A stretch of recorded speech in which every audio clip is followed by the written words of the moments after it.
Today, Italy's highest criminal court has overturned the acquittal of Amanda Knox in the 2007 murder of her British roommate and ordered a retrial. The Court of Cassation ruled that an appeals court in Florence must rehear the case against Knox and her Italian ex-boyfriend Raffaele Solicito for the slaying of British exchange student Meredith Kercher. Kercher, 21 years old at the time, was killed in the home she shared with Knox and other roommates in Perugia, Italy. Now, Knox is a student at the University of Washington in Seattle now and was initially convicted and sentenced to 25 years in prison, but the ruling was overturned on appeal in 2011 and she was released from prison. Joining us to discuss this news is Richard Roth, a trial attorney in New York, and Zach Carter, HuffPost senior political economy reporter. I want to ask you, Richard, this case really has become a worldwide sensation, and I'm not necessarily familiar with the implications of an acquittal being overturned. What does that mean exactly? Well, unfortunately, unlike the U.S., in the U.S. we have double jeopardy. So if you've been acquitted, you can never be tried again. It's game over. In Italy, they don't have that. They do not have double jeopardy. So a court is able to look at the evidence and overturn a lower court decision. What's happened here is the court essentially said that it is overturning the decision, and it's going to, in 60 days, render an opinion as to why it overturned that decision. Amanda Knox and her counsel will then have 45 days thereafter to put forth whatever they want to put forth before the court to tell the court that it should not allow for a trial, but it looks very much like there will be a retrial of Amanda Knox. So will she go to Italy? I mean, will she be extradited? I hear that it can go on without her attending. It can. It can go on what's called in absentia, meaning it can go on without her even being there. Her counsel has indicated that she will actually participate and she will do whatever the authorities are asking her to do. The question really is, and there is an extradition treaty between Italy and the U.S., so Italy can ask the U.S. to have her actually deliver her to the courts. The question is really whether the U.S. is going to do so. The U.S. has on some occasions, has not on other. And the U.S., because we believe in double jeopardy, may very well say she's been tried, the appeal came down, she was acquitted, it's game over. Or they may not. It really will hinge on whether the U.S. believes that she should be extradited to Italy. And Zach, what are your thoughts on this? I mean, certainly a case that many people were talking about, and today is perhaps all the more perplexing. Well, I think the extradition question is a lot more interesting than any of the sort of facts surrounding the actual case. She has been in court a couple of times now. I think people who have followed the case are familiar with the evidence, and I think it's interesting that the U.S. sometimes chooses to enforce its sort of international obligations, and other times chooses not to. Oftentimes on principle. There are a lot of things the U.S. could choose not to enforce in international law and international relations.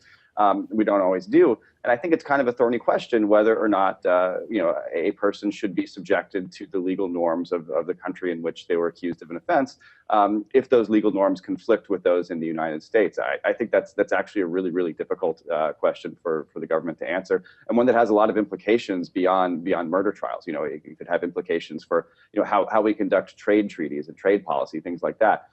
So I think what the government decides to do with Amanda Knox here, whether they deem it necessary to extradite her to Italy or not, will be the more interesting legal, I think, question to me. And Richard, just quickly to circle back to you, I mean, our comment section is alive and well with people suggesting what should happen. Mr. Finch 1 minute ago saying there is no way the U.S. is going to extradite her to Italy. Your last thoughts, Richard?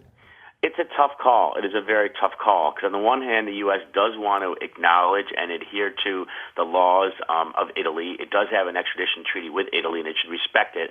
On the other hand, we do believe in double jeopardy, and that tweet or that comment to you may very well be the result. The U.S. may say, you know what, she's been tried, and the appellate court said she should be acquitted, so therefore she's been acquitted. You can't retry her. There's a clear conflict between Italian law and U.S. law, and the U.S. may come down and say, she's governed by our laws. She won't be sent back there. Richard, Knox released a statement, according to Reuters, after this decision the ruling was issued, and she said that it was painful to receive the news and that she's going to continue to fight this. What would you say to her if you were her attorney, her lawyer? It's never over until it's over, and she knew all along that the Supreme Court was going to look at this. So she knew there was a risk, albeit slight, she probably presumed, that there would be an overturn. So there was always that concern and that fear that, in fact, there may be a decision against her. And I'm sure I would have told her, it's not over yet. Once the decision came down, I would have said to her, listen, the appellate court has already ruled, the lower court has ruled, you should be acquitted. There wasn't enough evidence the first time to convict you. There won't be enough evidence this time. Hang in there. Let's see what the U.S. does, and just don't give up yet. It's very disconcerting for her. She was in jail for 4 years. This happened in 2007, which is 6 years ago, and it just doesn't end. So I would just tell her to keep her chin up and, let's keep going. And the timing is certainly curious. Her book is actually due to come out at the end of April. It's called Waiting to be Heard. I'm sure many people are going to want to see what she has to say there. Richard, thank you so much for joining us. Zach, stick around. We have a lot more coming up next. Last night, another lawmaker has come out in public support of same-sex marriage as the Supreme Court begins hearing 2 cases on the constitutionality of gay marriage. Senator Mark Begich, Democratic senator from Alaska, said in a statement, quote, I believe that same-sex couples should be able to marry and should have the same rights, privileges, and responsibilities as any other married couple. Government should keep out of individuals' personal lives. If someone wants to marry someone they love, they should be able to. Alaskans are fed up with government intrusion into our private lives, our daily business, and in the way we manage and resources and our economy. Alaskan voters approved a state ban on same-sex marriage in 1998. Zach, it's funny when you hear that talk about, the government staying out of our personal lives, it really sounds more like perhaps Republican talking points, but of course, Begich is a moderate Democrat. Right. I'm a moderate Democrat from a relatively conservative state, though, and I think you're going to continue to hear this argument. I think especially since Rob Portman sort of came out in favor of marriage equality, it's put a lot of pressure on these moderate Democrats who maybe have always sort of personally favored marriage equality and gay marriage, but didn't want to have to come out and actually say it because they thought it would be politically toxic in a conservative state. Now, even the Republicans are coming out in favor of this stuff. So in order to sort of keep their egalitarian and their human rights cred, they've got to come out and acknowledge something that maybe they've already supported for a long time, personally or privately. And I think you're going to see this type of conservative argument because you can make a conservative argument in favor of marriage equality. And in fact, the Supreme Court has made conservative arguments in favor of gay rights before. When they were striking down bans on sodomy, they were saying, this is really silly. The government shouldn't be regulating the way people have sex. That's not something the government should be involved in. That's a small government conservative argument. There are all sorts of great progressive egalitarian arguments you can make too, which I think people are more familiar with. I mean, you should just not treat people like this. You should let them love who they want. But you can also make a small government conservative case, and I think Democrats from conservative states are going to do that. But I think as they do that, they're going to see that this issue just stops being something that's politically toxic for them. When you have other Republicans who are coming on board, I think tomorrow, for instance, we're going to see a ruling from the Supreme Court that's going to be much more. We're going to see a Supreme Court that's much more sympathetic to gay marriage than it is hostile to gay marriage. And I think that general tone, it helps neutralize the issue. People don't get as worked up about it, even if they remain opposed to it. And Zach, on that note, the fact that this statement comes, as you said, on the eve of this decision by the Supreme Court, or the statement, I mean, do you think that there's a lot of discussion in D.C. around this? Do you feel it? Is this like a palpable issue there? And do you anticipate a lot more statements coming out of this? Yeah, in D.C., it really feels like gay marriage is just something people have already decided that it is sort of off the table. You still see conservative Republicans refuse to support marriage equality, but the whole town in general just doesn't seem to get too worked up about it. It seems like something that of course everybody supports marriage equality. D.C. is a fairly well-to-do town, and there are a lot of there are plenty of well-to-do gay people, just like there are any other type of well-to-do person. And when people see those other people swimming in the same circles that they're swimming in, they say, okay, well, what's the big deal? So I think there are plenty of GOP lobbyists, for instance, who are perfectly supportive of gay marriage and don't even think twice about it. It's not something they fret about. This is an issue for, I think, conservative religious groups that, for the most part, are not headquartered in Washington, D.C. And so here, it does seem to me that this issue was decided a long time ago, really.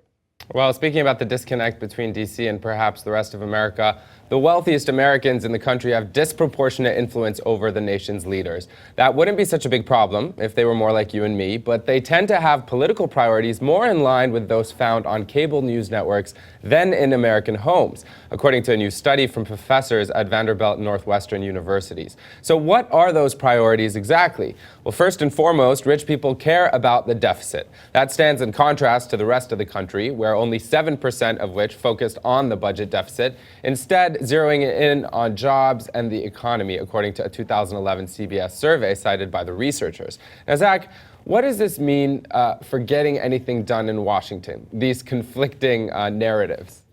It's not good because Washington is a fairly wealthy town, except where it's really, really not wealthy. And the people who make the laws and the people who lobby for the laws tend to be very well-to-do. So you see this really obsessive focus on the deficit. And I think in a lot of polling, Americans say they're concerned about the deficit by wide margins. But if you break it down, this particular academic study looked at people talking about the economy and then the deficit and then jobs and the like. If you say, are jobs more important, is unemployment more important than the deficit? People always say unemployment is more important than the deficit. These two issues get conflated a lot with the way we talk about the economy, I think, but they are separate issues.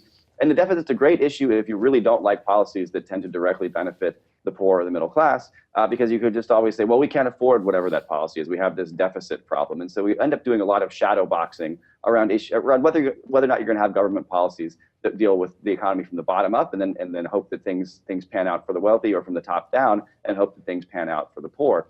And it just so happens that wealthy people tend to favor policies that favor wealthy people, and they get to make the decisions in Washington. Well, and Zach, it's obvious that we hear public officials, politicians especially, advocating for this. I mean, my mind immediately goes to the 47% video. I mean, I think that was perhaps the starkest example of this, accusing Americans of being victims. But this disconnect, I mean, how is this going to play out?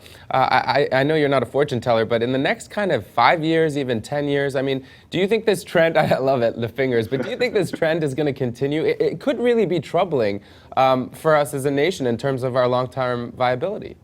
Yeah, I think it's kind of stunning that if you look at this recovery, for instance, economic inequality has actually increased under this recovery. I think most people, even people who have been really screwed in the recovery, would say that they're probably better off today than they were, in the fall of 2008 or the spring of 2009.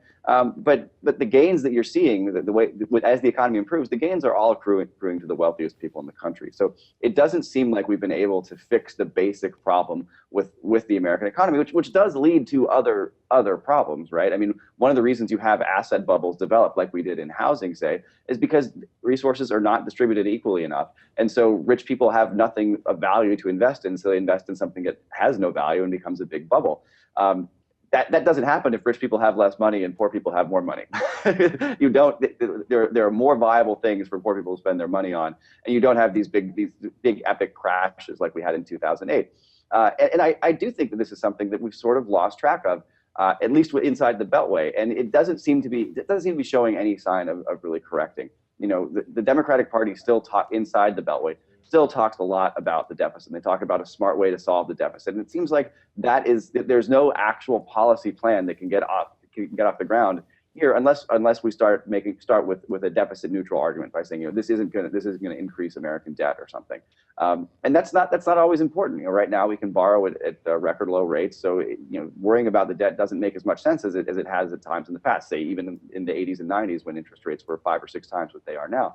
I think that's just basically because we have a lot of wealthy people who have taken over the narrative inside the Beltway, and once they get their hands on power, they get to decide who gets to keep power. So I think that it becomes very difficult to replace that perspective with something that is more akin to what 90% of Americans are experiencing. So true. And speaking of that narrative, I just want to challenge it with someone from our comment section, Devi Elise, 1 minute ago, saying the priorities for them are protecting their money. They worry about the deficit because it limits their financial power outside of this country. There you have it.